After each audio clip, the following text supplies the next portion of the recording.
我相信一定係最多嗰個選項205篇啊！我相信我哋 department 咁優秀，一定係出好多唔同嘅學術論文研究嘅。係咪 D 205篇啊？點解咧？越多越好啊！我估 C 啦，165啦。點解？我哋嘅產量應該都幾多嘅。2024年港大外科發表咗接近165篇，涵蓋多個外科範疇嘅學術論文同埋研究成果。再睇遠啲，由2021年起，總數更加去到接近1000篇。除咗 clinical， 我哋都非常重視醫學研究，尤其喺轉化為本嘅研究。唔同 division 都致力將生物醫學嘅科研成果轉化提升臨床外科嘅技術。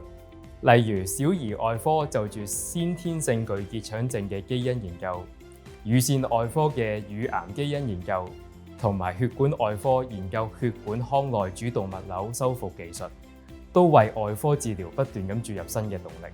由科研團隊主導嘅研究更加係屢獲殊榮，其中一項突破性嘅成果，仿生肝立方能夠快速咁評估唔同藥物對肝癌病人嘅功效，榮獲2024年日內瓦國際發明展金獎。人心傳承，共創未來。人心傳承，共創未來。